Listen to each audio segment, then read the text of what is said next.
Bonjour à tous, avant tout je tenais à remercier tous les parents qui m'écrivent chaque semaine pour me parler des problématiques qu'ils rencontrent avec leurs enfants. Donc j'ai décidé de répondre à tous parce que finalement nous sommes tous des parents et on est tous confrontés plus ou moins aux mêmes problématiques. Donc aujourd'hui on va aborder la thématique de comment booster la confiance en lui de notre enfant. Donc ce qu'il faut bien que vous compreniez en fait, c'est que la confiance en soi n'est pas une chose innée. On ne naît pas avec une forte confiance en soi, elle s'acquiert au fur et à mesure et la première personne qui va dans votre vie vous donner confiance en vous, en fait, ce sont vos parents. C'est le regard bienveillant que vos parents vont porter sur vous et sur votre action. Il faut déjà que vous ayez confiance en lui et que vous lui montriez que vous avez confiance en lui. Alors pour ça, il y a des rituels qui sont vraiment super en fonction de votre temps, de votre disponibilité, de votre envie aussi. Il ne s'agit pas de culpabiliser.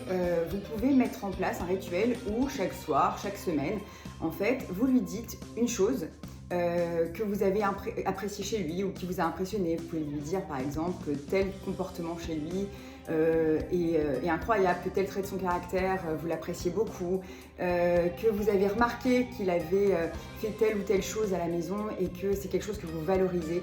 Donc montrez-lui en fait que vous avez confiance en lui et ça lui permettra finalement d'aller plus facilement de l'avant et d'affronter le monde, d'oser, d'expérimenter et du coup ça sera le premier pas vers la confiance en lui. La deuxième chose à faire, c'est forcément de poser un cadre sécurisant parce que qui dit liberté, qui dit oser, qui dit expérimenter, dit aussi ne pas pouvoir se jeter sans filet, avoir besoin de sécurité. Donc pour lui apporter cette sécurité et pour qu'il puisse se sentir en protection, protégé par vous, il faudra lui apporter un cadre à définir avec lui qui bordera en fait les limites de son action, ce qui fait que en fait au sein de ce cadre, il se sent super à l'aise, il est libre, il peut tout expérimenter et il sait qu'en dehors de ce cadre, papa, maman ne sont pas d'accord, c'est peut-être qu'il y a un danger et donc du coup, ça l'aide à être tout à fait libre dans les limites que vous avez définies avec lui.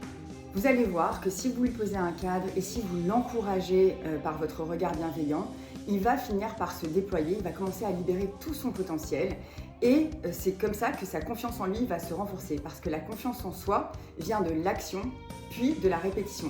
La première fois, en fait, l'enfant passe de « je ne suis pas capable de faire quelque chose » à « je suis capable, j'ai osé, j'ai réussi, donc je suis capable de le faire ». Mais il a toujours une petite angoisse. Et si c'était un hasard? Et si j'avais eu de la chance? Et donc, c'est par la répétition qu'il va réussir à ancrer la confiance en lui. Donc, 1, vous reposez un regard bienveillant. 2, vous mettez un cadre et des limites. 3, il déploie tout son potentiel. Et puis, par la répétition, il va ancrer petit à petit la confiance en lui.